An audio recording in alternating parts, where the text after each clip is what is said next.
हैं आज यहाँ पर इस प्रोग्राम को सुनने के लिए। मेरे नौजवान साथी हैं और सर डॉक्टर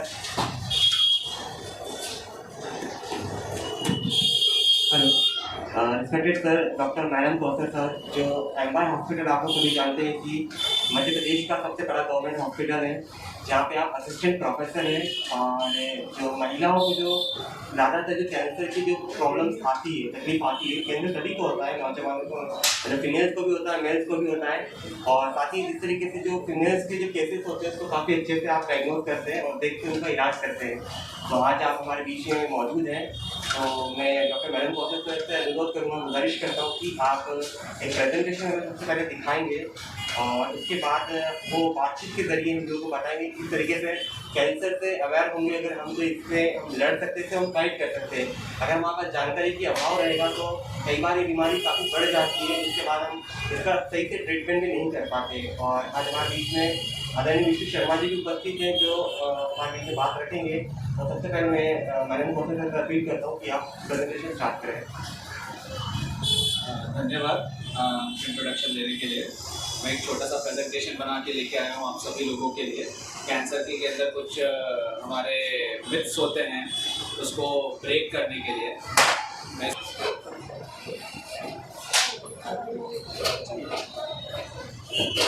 देखिए, सबसे पहले पुराने समय में या कभी समय में हम ये सोचते थे कि किसी को कैंसर हो गया है मतलब कि वो जिंदा नहीं रह सकता है, बट ऐसा सच नहीं है। कैंसर तो ठीक किया जा सकता है, जबकि हम उसको अर्ली स्टेज यानी अर्ली पहले पकड़ ले तो बीमारी पूरी तरीके से ठीक हो सकती है। तो सबसे पहली बात जो मैं आप सभी को बताना चाहूँगा वो ये है कि कैंसर को हम क्योर कर सकते हैं, मतलब कि ठीक कर सकते हैं।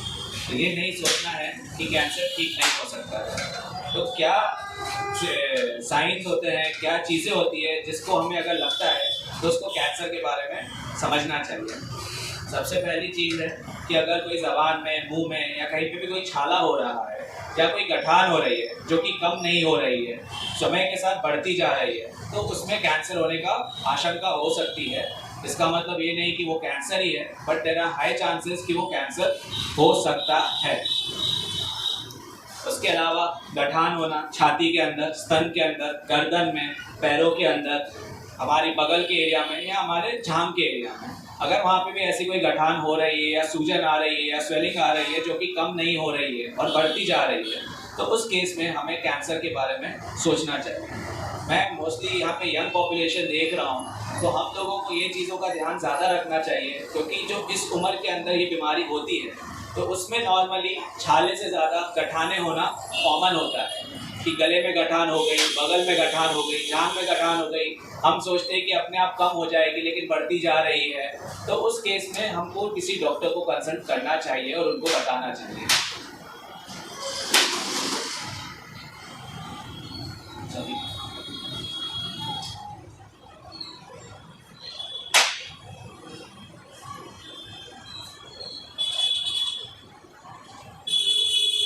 तीसरा, स्तन में से या कहीं भी ऑर्गन में से खून का बहना, वो एक आशंका की जनक हो सकता है कि हमें कैंसर की समस्या हो सकती है।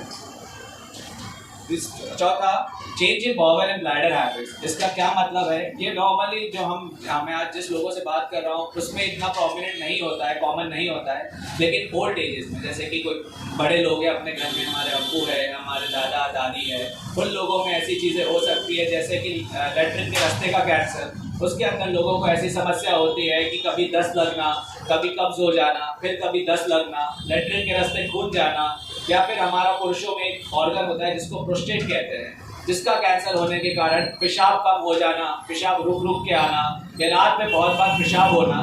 तो ये सब भी कुछ सिम्टम्स होते हैं या साइंस होते हैं जिससे हमें लगना चाहिए कि हाँ, ये कैंसर हो सकता है या कुछ बीमारी है, तो हमें डॉक्टर का कंसल्ट करना ज़रूरी है। बदहज़मी होना, थूक उतारने में तकलीफ होना, खाना खाने में तकलीफ होना। हमेशा लोगों को ऐसा लगता है कि हमको खाना खाने में तकलीफ हो रही है, लेकिन सोचते हैं कि मुंह में छाले हो गए होंगे, ठीक हो जाएगा। पहले वो रोटी से चालू होता है, फिर चावल पे जाता है, फिर दलिए पे जाता है, फिर पानी भी नहीं जाता है। हमारे यहाँ पे हम जितने मरीज देखते हैं वो इसी स्थिति में आते हैं जब तक बीमारी फिर बढ़ जाती है। तो अगर शुरुआत में ही हमें पता चल रहा है कि हमें कुछ खाने में तकलीफ हो रही है या कहीं अटकन जैसा लग रहा है, तो हमको बताना चाहिए और उसके बारे में हमको डिस्कस करना चाहिए।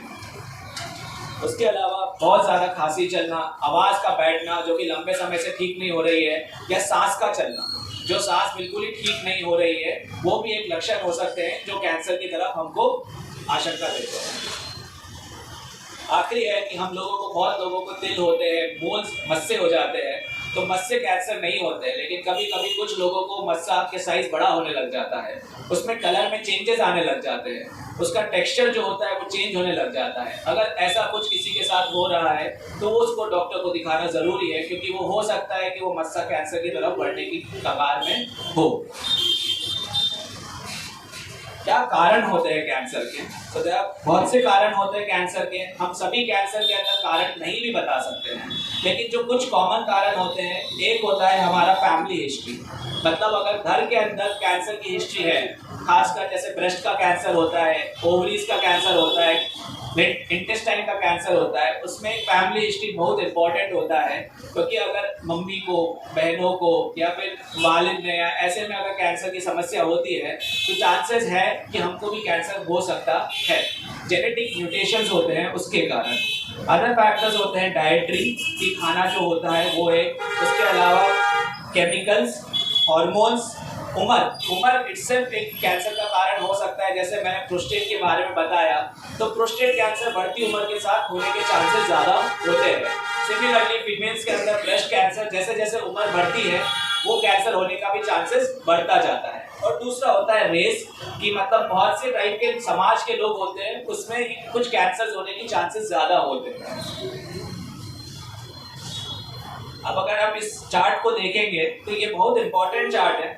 अगर आप लोग देख सकते हैं, तो इसमें अगर आप देखेंगे तो अराउंड ये जो ब्लू और येलो है, रेड है, यू सी दैट ये 65%, 65% ये दोनों है। और ये क्या कॉजेज हैं? एक है डाइट और एक है टोबैको। सो ये दो ऐसी चीज़ें हैं जो कि प्रिवेंटेबल है। प्रिवेंटेबल मतलब अगर अपन इन सब चीज़ों को अपनी बॉडी के अंदर या अपने से चेंज कर लें तो कैंसर होने के 65% कॉजेज जो कॉज होता है वो हम ऐसे ही प्रिवेंट कर सकते हैं। अगर आप तंबाकू नहीं खाते, टोबैको, सिगरेट स्मोकिंग नहीं करते हैं और आप हेल्थी डाइट फॉलो करते हैं, तो chance of cancer reduces significantly ऐसे ही।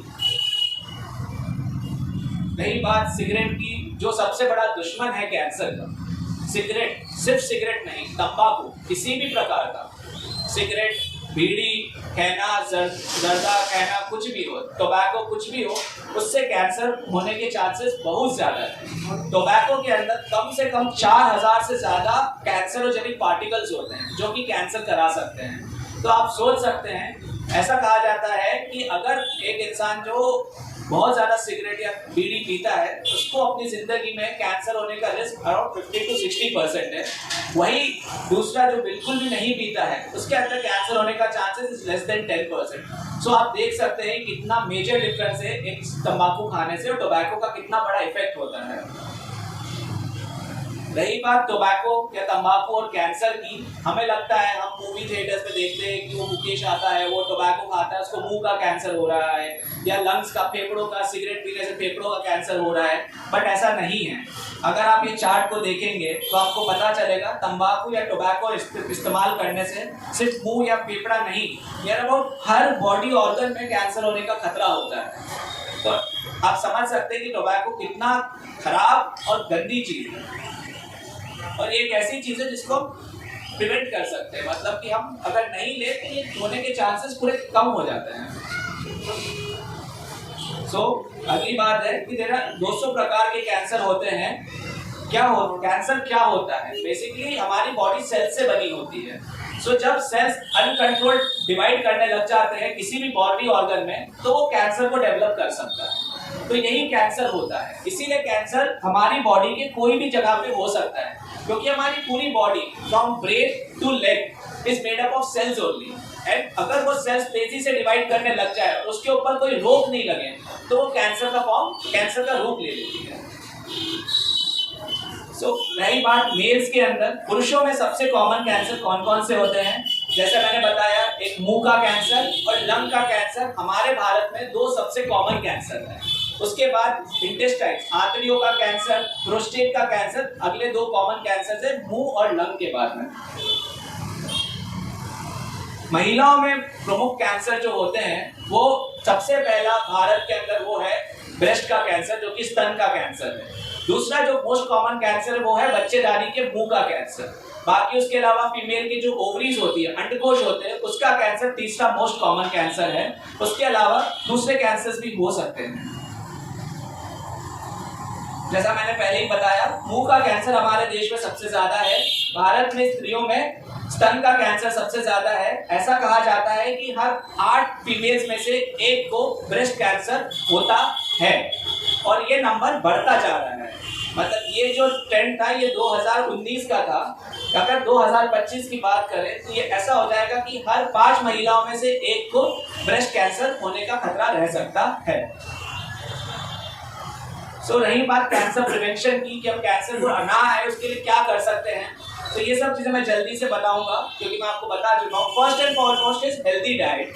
फास्ट फूड्स अवॉइड करना, जंक फूड अवॉइड करना, कोल्ड ड्रिंक्स अवॉइड करना।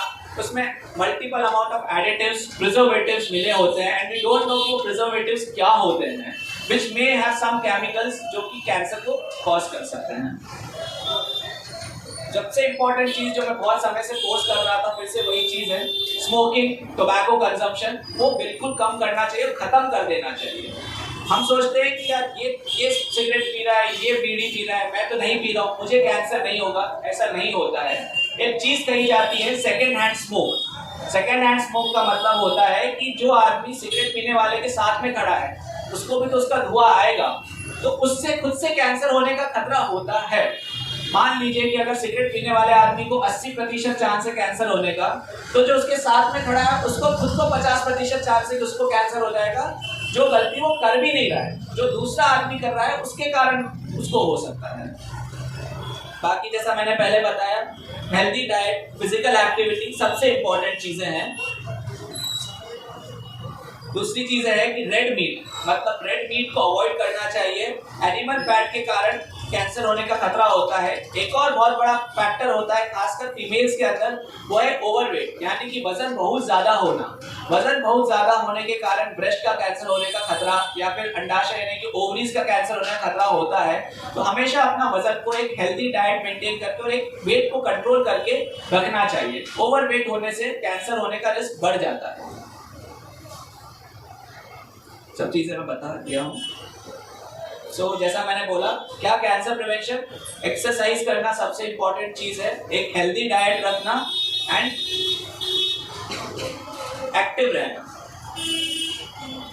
वही चीज इसमें बताया है कि healthy weight, plant based diet, daily physical activity, अगर ये चीजों को हम मानते हैं तो कैंसर होने के चांसेस कम हो जाते हैं।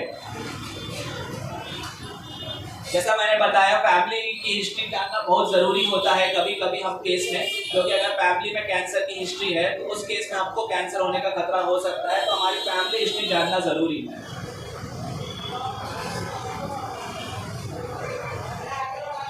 एक और चीज़ जो हम लोगों के अंदर आपको मैं बताना चाहता हूँ वो है स्क्रीनिंग। बेसिकली बहुत से कैंसर ऐसे होते हैं जिसको हम अर्ली स्टेज में डिटेक्ट कर सकते हैं बाय सेवरल जांचों के द्वारा, जिसको हम स्क्रीनिंग कहते हैं हमारी भाषा के अंदर।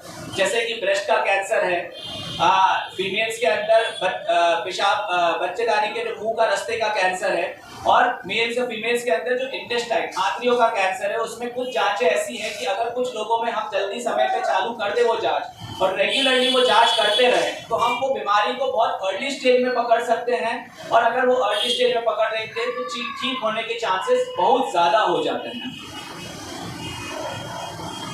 जैसा मैंने बताया, it is effective when done regularly. ऐसा नहीं एक बार कराया और खत्म हो गया। रेगुलर फॉलो अप पे आके जैसा डॉक्टर आपको इंस्ट्रक्ट करता है उसके हिसाब से वो जांच कराना बहुत जरूरी होता है। जैसा मैंने बताया, ब्रेस्ट कैंसर के लिए एक मैमोग्राम करके टेस्ट होता है।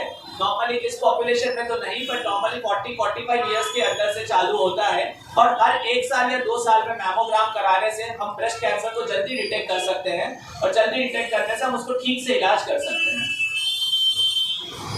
ऐसा मैं बताया, मेल्स के अंदर इंडिया में और खासकर हमारे इस मालवा रीजन में मुंह का कैंसर बहुत ज़्यादा कॉमन है, क्योंकि टोबैको लेने की आदत बहुत ज़्यादा है। तो उसके क्या क्या लक्षण होते हैं? मुंह के अंदर सफ़ेद या लाल दाग, मुंह खोलने में तकलीफ होना, मसालेदार खाने से मुंह का जलना, मुंह के अंदर ना सूखने वाला जख्म, आवाज़ में बदलाव आना, निगलने में तकलीफ होना या गले में गठान होना। और हम डॉक्टर को कंसल्ट करें तो ये बहुत जल्दी हो सकता है वो कैंसर ना हो, लेकिन जो भी है उसको हम पकड़ के उसका इलाज करें तो कैंसर डेवलप नहीं होगा। और अगर कैंसर हो गया है तो उसको अर्ली स्टेज में पकड़ के हम उसको पूरी तरीके से ठीक करने की कोशिश कर सकते हैं। क्या क्या जांचें करनी रहती है मुंह के बीमारी के लिए? एक तो हमारे गर्दन पे खुद से हाथ रख के देखना कि कोई गठान तो नहीं हो रही है, और ये अगर गठान दिख रही है तो समय के साथ बड़ी तो नहीं हो रही है। जबान के अंदर, गाल के अंदर मसूड़ों को देखना कि उसमें कोई दाग तो नहीं हो रहा है, सफेद रंग का, लाल रंग का। कोई मुंह खुलने में तकलीफ हो रही है कि पहला मेरा मुंह इतना खुल रहा था, अभी इतना हो गया है, अभी और कम हो गया है। कोई छाला हो गया है जबान के अंदर, मसूड़ों के अंदर, दांत के नीचे या जबान के नीचे, जो कि ठीक ही नहीं हो रहा है। 3 दिन हो गए, 10 दिन हो गए, 15 दिन हो गए तो बढ़ता ही जा रहा है, कम ही नहीं हो रहा है। और बाकी के अलावा कोई आवाज़ में बदलाव आना कि हमें लग रहा है कि हमारी आवाज़ पहले बेहतर थी और अब कम होती जा रही है। तो ये सब चीज़ें हम खुद अपने आप से जांच कर सकते हैं, और अगर ऐसी कुछ चीज़ें हो तो हम उसको पकड़ के हम डॉक्टर से कंसल्ट कर सकते हैं, ताकि हम सही समय आते हुए उस बीमारी को इलाज कर सकें। Thank you. एक और चीज़ मैं आपको ये कहना चाहूँगा कि हम लोगों के अंदर एक बहुत बड़ा ये होता है, मिथ होता है कि बहुत से लोग सोचते हैं, देखिए कैंसर को पता करने के लिए एक जांच बहुत ज़रूरी होती है, वो होती है सुई से परीक्षा, जिसको या तो बायोप्सी या FNAC यानी कि साइटोलॉजी कहते हैं। बहुत से लोगों में ऐसा भ्रांति होती है कि यार हम अगर सुई से जांच कराएंगे गठान की तो वो फैल जाती है, जबकि बिल्कुल ऐसा नहीं होता है। और इसी डर के कारण बहुत सी बार हमने देखा है कि मरीज आगे जांच नहीं कराने के डर से इलाज नहीं कराता है, और वो ना इलाज कराने के कारण बीमारी इतनी बढ़ जाती है, जो कि वो पहली स्टेज पे बीमारी लेके आया था, फिर वो चौथी स्टेज पे आता है, और फिर चौथी स्टेज पे आके हम कहते हैं कि अभी बीमारी ठीक नहीं हो सकती है। सो यही चीज़ें मैं आपको साथ डिस्कस करना चाहता हूँ। Thank you. सवाल हो तो आप लोग सवाल भी कर सकते हैं। अगर आप लोगों ने कोई मरीज देखा हो, अपने परिवार में कोई हो, इस तरीके से आप लोग अगर मान लीजिए स्मोकिंग करते हैं या इस तरीके से आपको कोई भी डाउट हो तो कंसल्ट जरूर कंसल्ट कर सकते, सवाल रख सकते, ताकि उनका हमें अच्छे से गाइड कर सकें।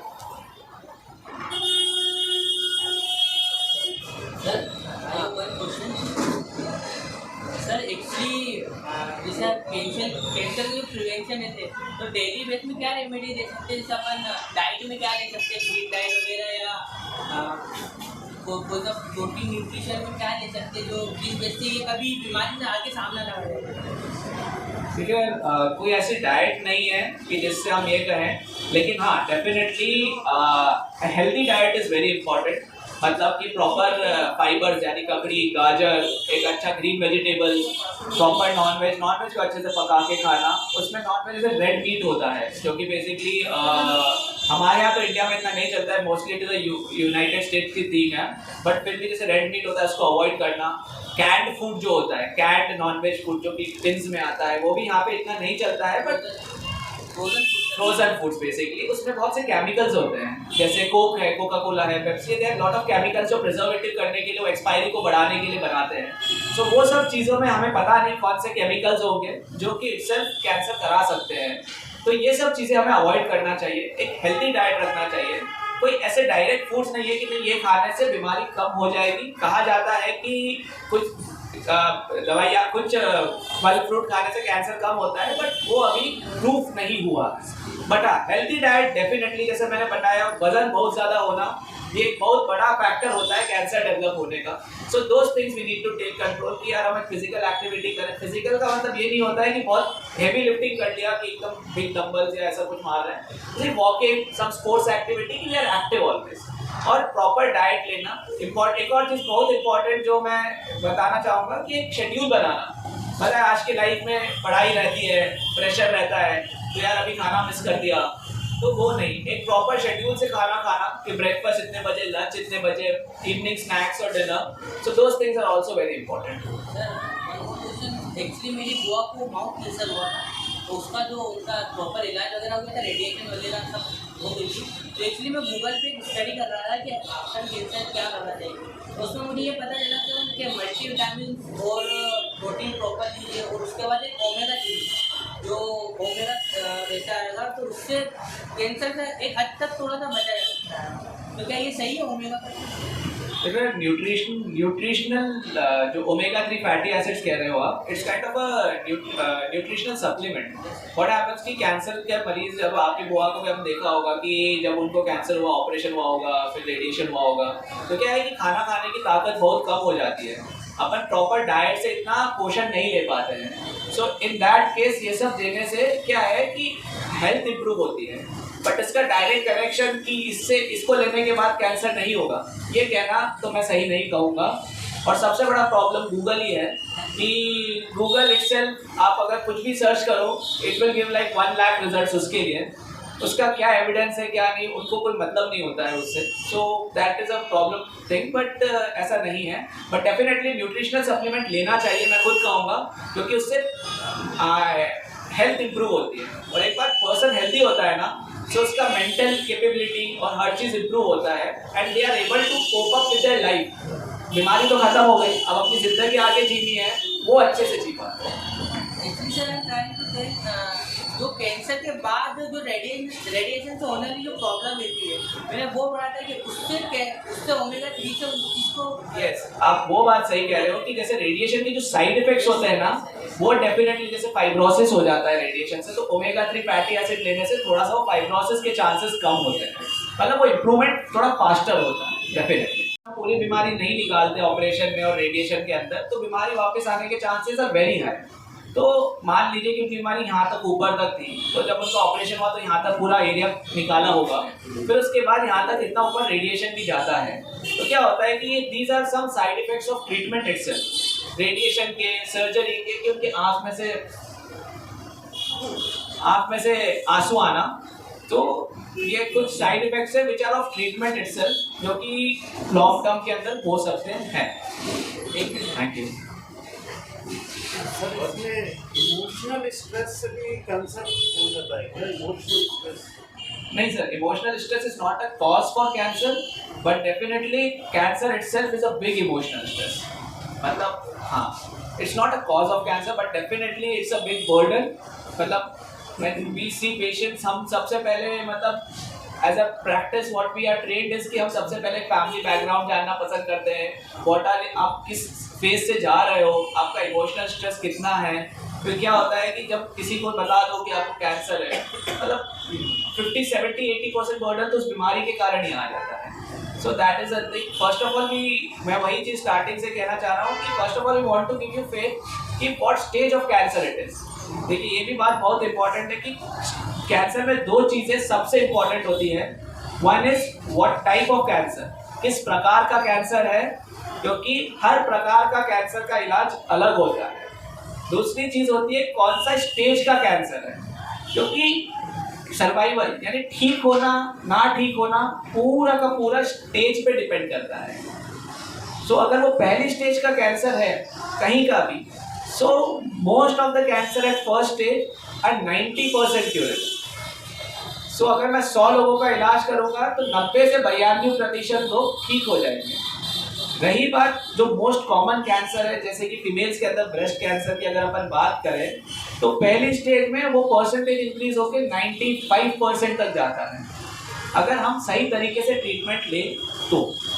सो that is one important thing, stage type, those 2 are the most important thing cancer को पता करने के समय।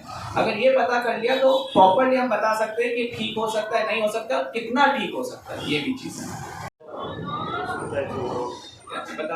सर क्या हो रहा है कि our country is moving toward industrialization, urbanization बहुत ज़्यादा हो रहा है। सो क्या होता है कि जैसे कि ब्रेस्ट कैंसर पहले क्या था, इंडिया के अंदर फीमेल्स के अंदर सर्विक्स यानी बच्चेदानी का मुंह का कैंसर सबसे कॉमन कैंसर हुआ करता था। अभी 2-3 साल पहले से ये कैंसर ब्रेस्ट कैंसर हो गया है। इसका मेन कारण ये है कि females have become more independent, marriage are occurring late, उसके बाद बच्चे नहीं होना, ब्रेस्ट फीडिंग, क्योंकि ब्रेस्ट फीडिंग बच्चे होने के बाद में या अर्ली मेंस्ट्रुअल साइकिल आना और लेट मीनोपॉज होना, ये चीज़ें फैक्टर्स होती है ब्रेस्ट कैंसर डेवलप होने के।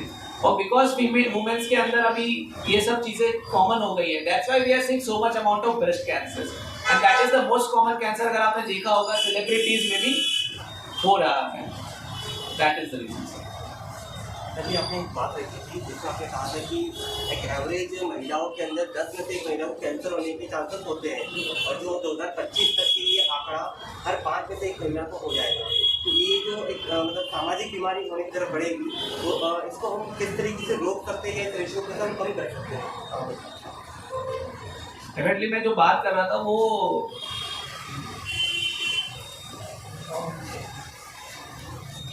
मैं ब्रेस्ट कैंसर के बारे में बात कर रहा था। जी सर, मैं जो बात कर रहा था कि 8 में से 1 महिला को जो कैंसर हो सकता है वो है breast cancer, not every cancer. तो ये डेफिनेटली जैसा मैंने बताया screening techniques, so that screening is very important. अभी स्क्रीनिंग इंडिया में इतना कॉमन नहीं है, it is very common in the western world. So basically screening guidelines होती है कुछ जो कि डिवाइस कही गई है इंडिया के अंदर भी बाय टाटा मेमोरियल, जो सबसे बड़ा हॉस्पिटल है।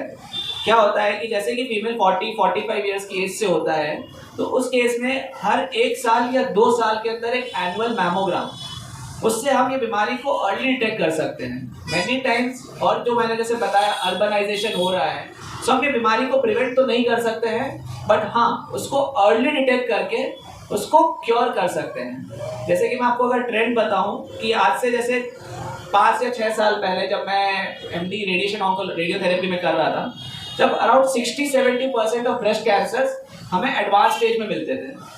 आज के टाइम में जब मैं अभी पेशेंट्स को ट्रीट कर रहा हूँ, so that number has reduced. अभी लोग अवेयर हो रहे हैं, उनको समझ में आ रहा है, तो जो नंबर है एडवांस ब्रेस्ट कैंसर का वो कम होकर 20 से 30%, maximum are coming at an early stage, और उसमें से अराउंड 80% to 90% क्योर भी हो जाते हैं।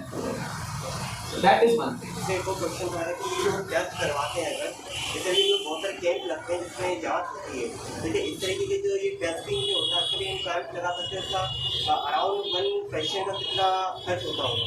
Mammogram is very cheap, sir. I think actual cost is not more than 800 or 1000 rupees. और कैंप में डेफिनेटली हो सकता है, it's just an x-ray type machine होता है। वी हैव टू सी कि उसकी फिल्म्स और वो कैसे होगी, बट आई थिंक मशीन लेके आ सकते हैं, मैमोग्राम कर सकते हैं, and we can take that film and process at a lab. But that is very important, specially in females के अंदर, and we should do that, करना चाहिए।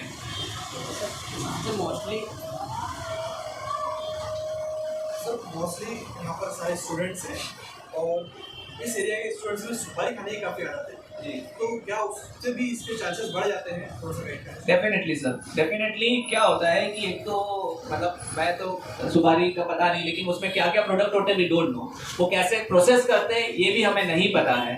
दूसरी चीज़ ये है कि बहुत से हमने देखा है, मैंने आदत है कि सुपारी रख के मुँह के अंदर एक जगह पे रख लेते हैं, उससे क्या होता है कि फाइब्रोसिस होने लग जाता है, और क्या होता है कि यहाँ पे हमारा बार बार ट्रॉमा, मतलब बार बार चोट लगने लग जाती है सुपारी के छिलने से, और जब बार बार एक जगह पे छिलना हो जाता है, तो वहाँ पे एक म्यूटेशन होके सेल्स तेजी से डिवाइड होके कैंसर डेवलप कर सकता है। सो डेफिनेटली किसी भी फॉर्म का, मैं ये नहीं कहता सुपारी खाना गलत है, लेकिन बहुत ज़्यादा कुछ भी चीज़ की आदि तो खराबी है, अब वो कुछ भी हो, तो बहुत ज़्यादा सुपारी खाना तो डेफिनेटली गलत है। कभी once in a while it's okay, वो तो ठीक है। Thank you sir. मोस्टली गले का कैंसर होता है, तो ये है कि गले का कैंसर ठीक नहीं हो सकता सर। देखो अगेन मैं जैसे आपको सर गठान होती है ना गले, मैं वही बता रहा हूँ। देखिए क्या होता है कि सबसे इम्पोर्टेंट चीज़ है कि मैंने अभी भी बताया था कि we need to know the type of cancer. Okay, अभी जैसे गले में गठान हो गई, अब मान लो कि मुझे हो गई या आपको हो गई, तो हमारी एज के अंदर जो गले में गठान होती है उसमें जो मोस्ट कॉमन कैंसर होता है उसको हम कहते हैं लिम्फोमा। ओके, जो बड़ों में होती है उसमें हो सकता है कि उन्होंने तंबाकू खाया हो या कुछ खाया, उसके सिगरेट बीड़ी, या विदाउट दैट ऑल्सो भी हो सकता है कि मुंह के अंदर का कैंसर गले तक फैल गया हो। तो अपन अपनी एज की बात करें पहले, तो अपनी एज में बीमारी जो होती है उसे कहते हैं मोस्ट कॉमनली जो होता है वो है लिम्फोमा। और लिम्फोमा एक ऐसी बीमारी है जो कि अगर इवन चौथी स्टेज में है तो भी उसमें 60 से 70% लोग पूरे ठीक हो जाते हैं। ओके, सो जैसा मैंने आपको बताया कि गले में गठान हुई और कैंसर हो गया, वो ठीक नहीं हो सकता, ये अपन नहीं कह सकते। अपने को ये पता करना बहुत ज़रूरी है कि वो किस प्रकार का कैंसर है, एंड देन भी कि ये ठीक हो सकता है कि नहीं हो सकता है। मान लीजिए कि अगर किसी को गले के अंदर जो हमारा बोलने का ग्रंथि होता है जिसको लैरिंक्स कहते हैं, उसका कैंसर हुआ है और उसके कारण गले में गठान हो गई है, तो वो भी दूसरी स्टेज का होता है, और उस केस में भी अराउंड 70 to 80% लोग पूरे ठीक हो जाते हैं विथ प्रॉपर ट्रीटमेंट।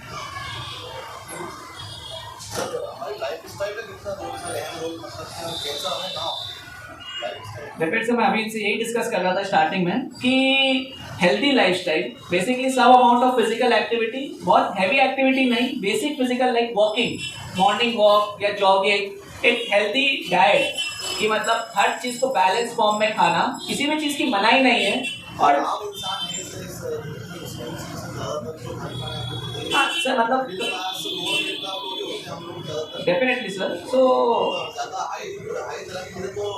नहीं सर, बेसिकली जैसे कि फाइबर्स खाना, यानी कि ककड़ी, गाजर, बाकी नॉर्मल ग्रीन वेजिटेबल्स खाना, बेसिक खाना खाना, कोई हेल्थ वो नहीं, कोई मेजर फूड नहीं। डेफिनेटली जंक फूड अवॉइड करना, कोल्ड ड्रिंक्स अवॉइड करना, सबसे मेजर चीज़ है कोल्ड ड्रिंक्स और फ्रोजन फूड। मैं तो ये बता था कि कोल्ड ड्रिंक्स को पता नहीं क्या प्रिजर्वेटिव मिलाते हैं, क्या एडिटिव्स होते हैं उसके अंदर की, जो मतलब केमिकल्स हमें पता नहीं है। और बच्चे जब जो चीज़ें बाहर से लेकर खाते हैं तो वो मतलब 18 years की खाती रहती है।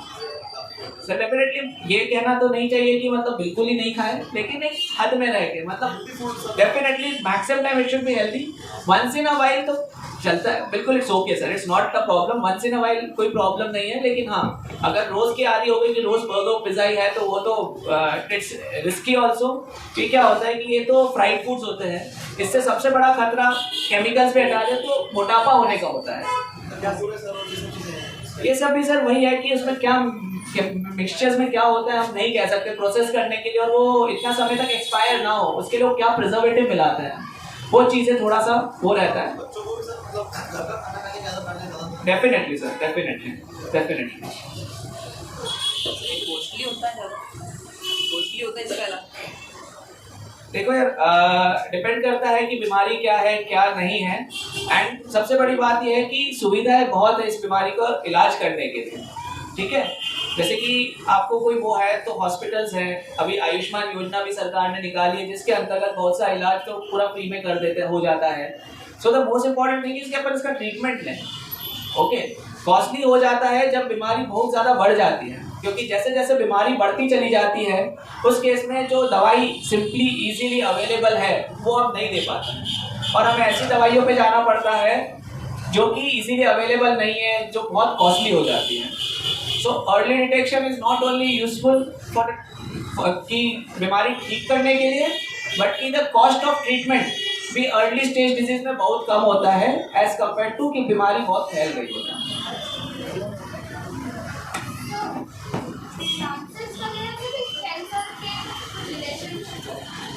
आपकी बात से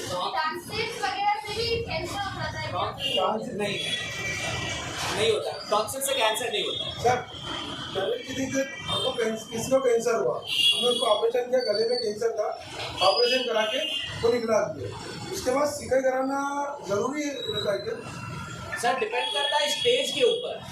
क्या होता है कि ऑपरेशन के बाद एक रिपोर्ट आती है, वो रिपोर्ट के अंदर पूरी डिस्क्रिप्शन होती है कि बीमारी कितनी बड़ी थी, कितना फैला हुआ था, कितना नहीं फैला हुआ है। तो उसके बेसिस पे डिपेंड करता है कि उसको रेडिएशन देना है, कि सिर्फ रेडिएशन देना है, कि कीमो देना है, कि रेडिएशन और कीमो साथ में चलना है। तो बीमारी का स्टेज और टाइप ऑफ बीमारी उस पर डिपेंड करता है। सर रेडिएशन और कीमो देने के बाद से 28 रेडिएशन बताया उन्होंने कि 28 करा और 3 कीमो देने के बाद, तो उसके बाद भी कोई ऐसे चांस बन जाए कि उसको बाद में हो सकता है? सर देखिए, ये चीज़ है कि जब हम बोलते हैं कि बीमारी ठीक हो सकती है, तो बीमारी ठीक होने का मतलब ये नहीं है कि इट इज़ 100%। मैं अभी आपको स्टार्टिंग में यही बता रहा था कि जैसे मान लीजिए कि कोई मान लीजिए मुंह का कैंसर है अभी, तो मुंह के कैंसर में अगर पहली स्टेज का कैंसर है तो उसमें ठीक होने का चांसेस 90 to 92% होता है। मतलब अगर मैं 100 लोगों का इलाज करूँ तो 82 लोग पूरे ठीक हो जाएंगे, 8 लोगों में फिर भी चांसेस है कि बीमारी वापस आ सकती है। तो जैसे जैसे स्टेज बढ़ती जाती है ये परसेंटेज जो 90 था वो गिर के सेकेंड स्टेज पे 70 हो जाएगा, थर्ड स्टेज पे 50 हो जाएगा एंड डेफिनेटली जो फोर्थ स्टेज यानी कि बीमारी जब जैसे कि यहाँ से फैल के लंग्स या कहीं पे चली गई उस केस में वो ठीक नहीं हो पाती। तो ये चीज़ हमें जानना बहुत ज़रूरी है कि बीमारी ठीक हो सकती है, लेकिन हाँ 100% वो तो किसी भी चीज़ में नहीं है। सर पढ़ाई करते वक्त आंखों से आंसू आते हैं और है ना नींद आती है, इसका क्या रीज़न है? वो बेसिकली स्ट्रेस के कारण है, टेंशन नहीं लेना है और पढ़ाई के ऊपर फोकस करना है, बुक को एक डिस्टेंस पे रख के रखना है, एक आँख के डॉक्टर को दिखाना है। कभी कभी अगर आँख में थोड़ी सी मतलब चश्मा होता है, नंबर होता है तो उस कारण से भी स्ट्रेन आ सकता है। वेरी इंपॉर्टेंट, हम लोग इस समय में भूल जाते हैं, वी आर सो फोकस अपनी पढ़ाई के अंदर कि हम ये भूल जाते हैं कि प्रॉपर टाइमिंग, प्रॉपर स्लीप ये सब भी बहुत ज़रूरी है। कि एक लैक ऑफ स्लीप के बाद अब पढ़ते जा रहे हैं वो सब हमारी आंखों पे स्ट्रेन डालता है और जिसके कारण पानी आना और ये सब चीज़ें होती हैं। सर एक कैंसर हेल्थ केयर के नाम से एक ट्रामा सेंटर खुला है इंद्रप्रस्थ बीटीसी के सामने, जो किसी भी बगैर ऑपरेशन के 6 महीने में कैंसर ठीक करने का दावा करते हैं 90%।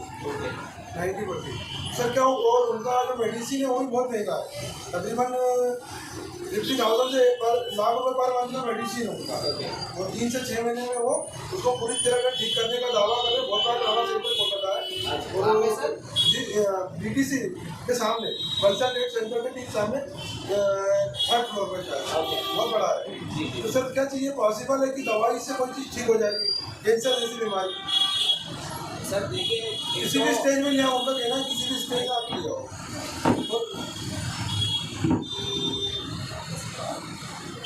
दो सेकंड सॉरी।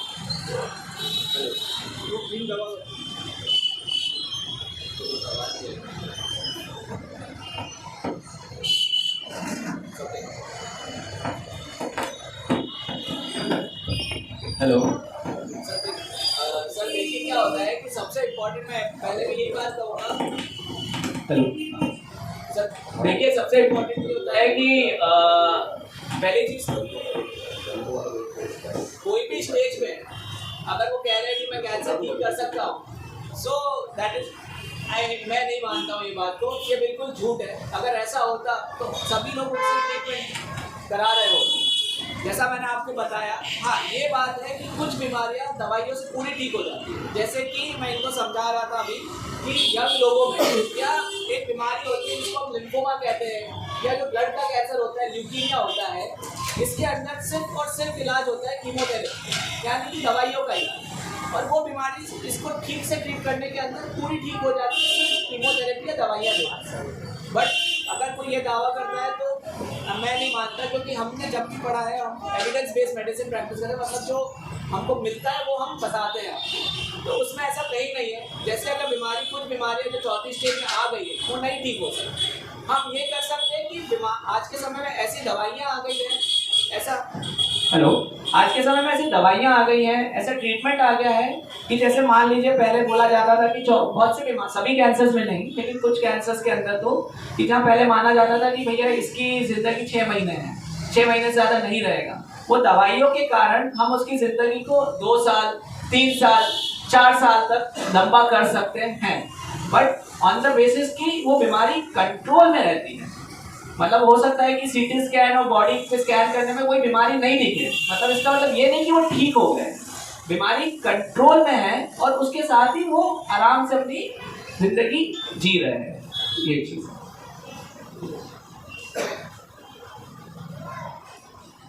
किसी का कोई सवाल अगर सर एक नॉर्मल क्वेश्चन है बच्चों को हेल्थ को लेकर, अभी क्या हो रहा है, अभी 10 से 18 साल के बच्चों में ऐसा हो रहा है कि बालों का सफ़ेद होना, स्किन पे रेशेस वगैरह होना, मतलब वीकनेस टाइप में, विटामिन की कमी, ये सारी चीज़ होती है। तो थोड़ा सा बच्चों को गाइड करेंगे क्या प्रॉपर तरीके से डाइट ले, किस तरह से अपना एजुकेशन मेंटेन करें और अपनी हेल्थ मेंटेन करें।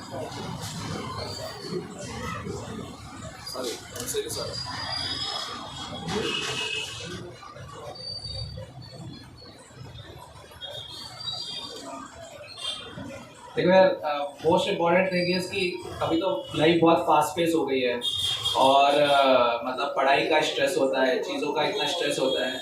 देखो यार, हेल्थ रहेगी तो सब कुछ है, पढ़ाई तो होती रहेगी। तो सबसे इम्पॉर्टेंट चीज़ ये है कि अपनी हेल्थ को मेंटेन करना है, एक प्रॉपर टाइमिंग, एक प्रॉपर शेड्यूल के साथ अपना एक दिन बनाना है कि भाई इतने बजे सुबह जल्दी उठना, डू सम एक्सरसाइज, फिर उसके बाद प्रॉपर ब्रेकफास्ट। सबसे इम्पॉर्टेंट चीज़ होती है, मतलब आई थिंक मैंने जो नोटिस किया है वो ये होता है कि हम ब्रेकफास्ट मिस करते थे कि यार लेट हो गया, जल्दी जाना है, काम पे जाना है, स्कूल जाना है, ब्रेकफास्ट मिस कर दिया।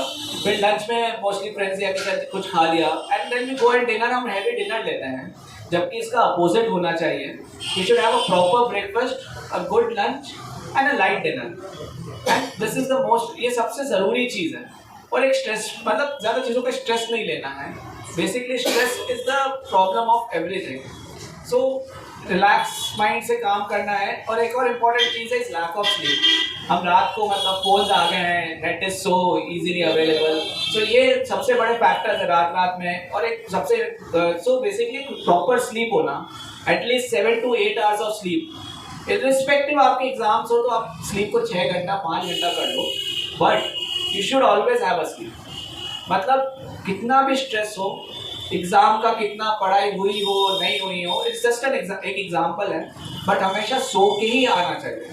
क्योंकि अगर सो के नहीं आओगे तो जितना पढ़ा है रात में वो भी कुछ नहीं आ रहा है, ये तो पक्का है। सो ये चीज़ों का बस ध्यान रखना है। और जैसा मैंने बताया कि किसी भी चीज़ की अति खराब है। महीने में एक बार पिज़्ज़ा बर्गर कुछ भी खाया चलता है, लेकिन ऐसा नहीं है कि हम रोज़ ही खाए जा रहे हैं।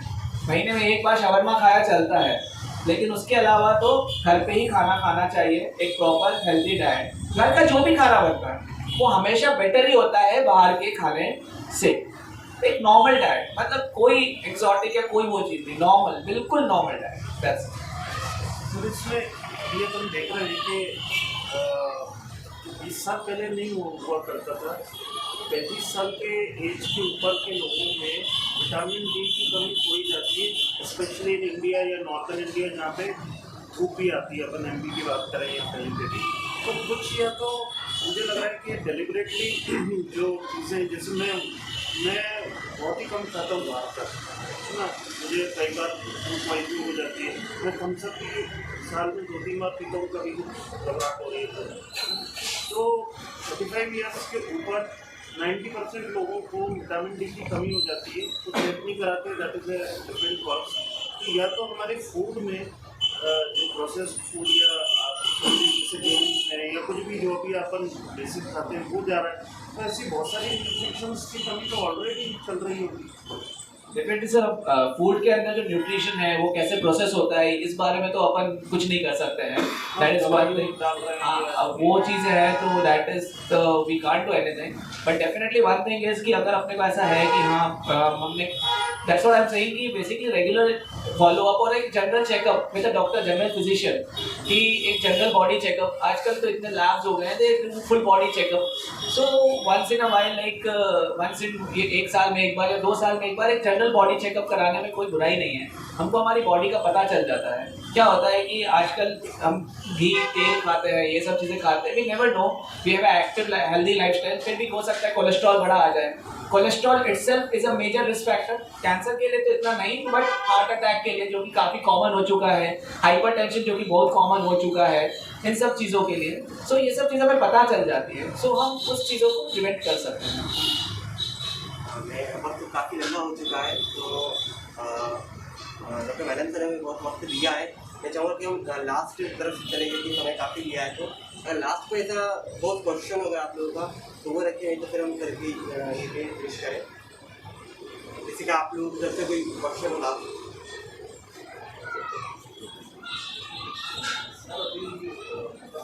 आपकी फील्ड से हटकर एक क्वेश्चन अभी देख रहे हैं कि आप जो कम एज के लोग हैं कार्डियक प्रॉब्लम बहुत हो रही है, तो उसके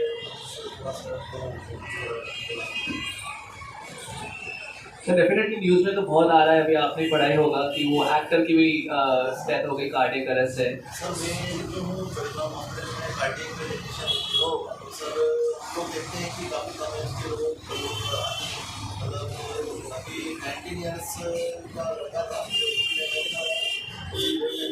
अल्टीमेटली उसको बोला है उसके साथ ये क्या रीज़न होगा सर कि अभी कुछ सालों से ज़्यादा हो रहा है सर, Definitely. 10 साल से ज़्यादा हो रहा है।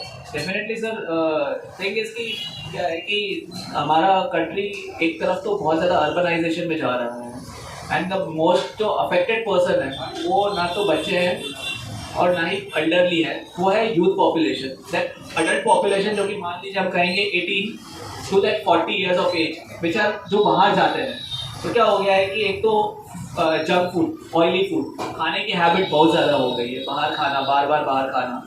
दूसरा है द मोस्ट इम्पॉर्टेंट फैक्टर जो कि हमारे फील्ड में बहुत इंपॉर्टेंट है, वो है tobacco. This tobacco consumption is one of the major risk factors for MI, heart attack, और ये बहुत ज़्यादा बढ़ता जा रहा है बिकॉज ऑफ दिस अर्बनाइजेशन, और इतना इजीली चीज़ें अवेलेबल हो जाती है। तो बेसिकली मूवीज़, ये नेट शोज, सब चीज़ें उसको और प्रमोट करती है और लोग देख के उससे इन्फ्लुएंस होते हैं। सो ऑल दिस इन्फ्लुएंसेस और ये सब चीज़ें इस चीज़ को क्रिएट कर रही है and it's creating a harm. So that is a big problem and उससे कनेक्ट करना, लोग जो कनेक्ट करते हैं तो that creates a problem actually, and that is the main reason why this cardiac illness जो इतनी ज़्यादा बढ़ गई है, that is the main reason. One is the unhealthy diet and another is the smoking. Smoking is the biggest factor.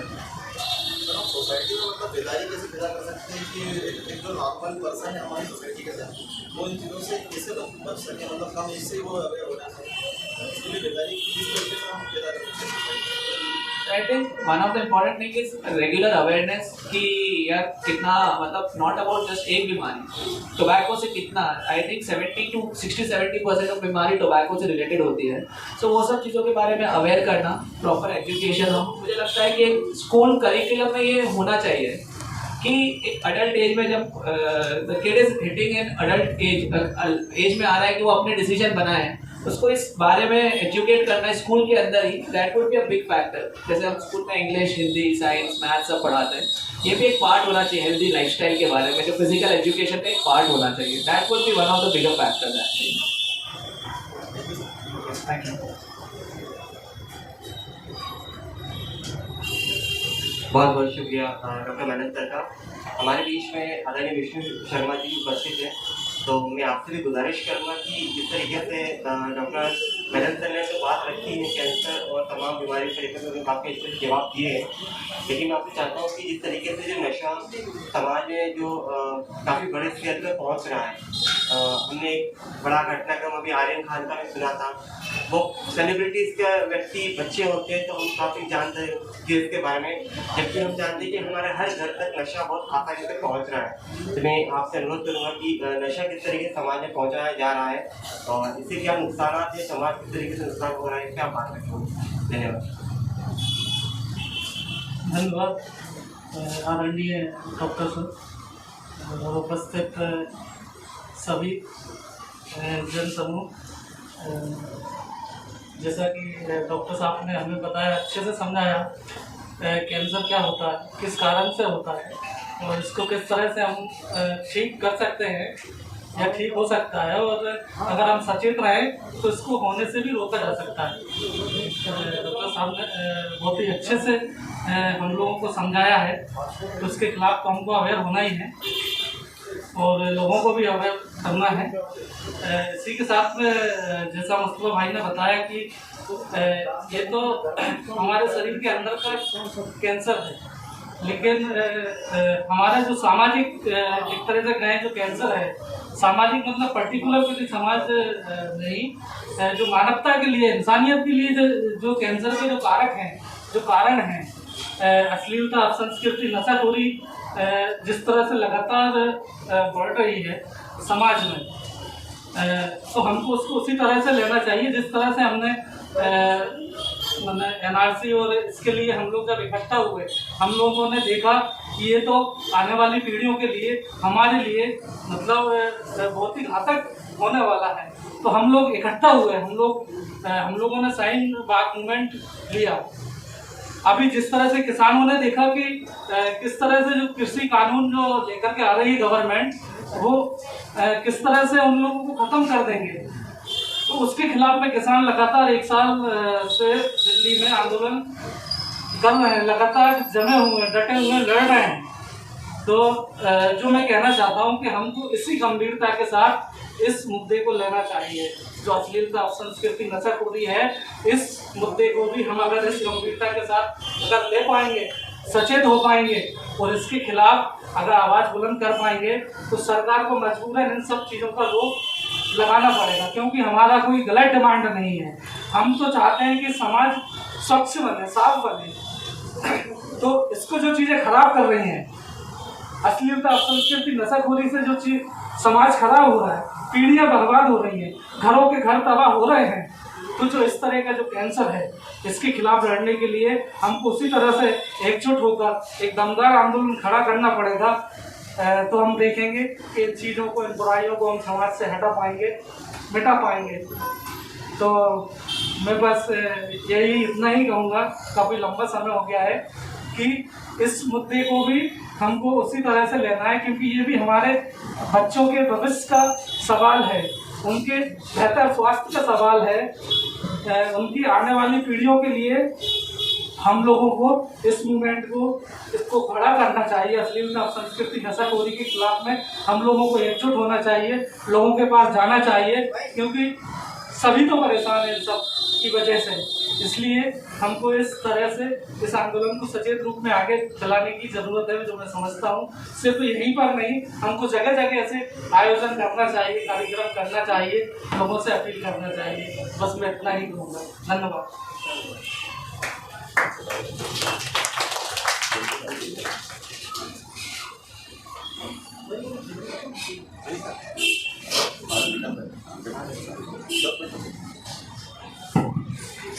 बहुत बहुत शुक्रिया आदरणीय विशु शर्मा जी का भी।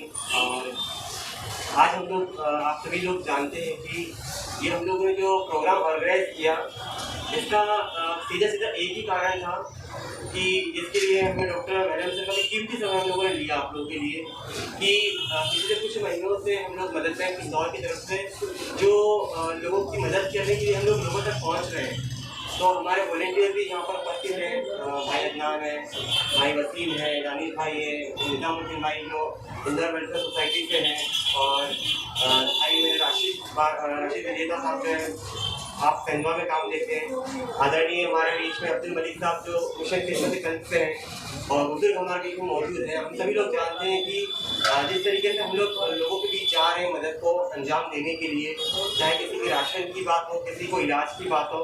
और हम लोग ये चंदन नगर इलाका, जो गीता नगर है, चंदन नगर है, और आसपास के जो इलाके हैं, सहयोग नगर, ये यहाँ पर हम लोग जब घरों में गए हैं तो हमें बहुत देख के दुख होता है। सबसे पहले तो हमारे वॉलेंटियर जब गए तो काफ़ी यंग बच्चों को भी कैंसर था। एक केस के अंदर जब भाई मदद देने के लिए गए तो वो बोलता है, भाई मुझसे भी कम उम्र की बच्ची, हम मिलते हैं मरीज से तो देख के उसको घबरा गया कि भाई मुझसे भी छोटी उम्र की लड़की वो कैंसर से लड़ रही है। और कुछ बच्चों में निजामुद्दीन भाई ने केसेस देखे हैं कि 11 दिन का बच्चा भी कैंसर से पीड़ित है। तो ये सब चीज़ें जो हम देख रहे हैं, तो यकीनन हम लोग मतलब संघर्षशील तो है, लेकिन हमारे अंदर एक दिल होता है जो हमें एक्सेप्ट नहीं करते इन घटनाओं को देखने के बाद।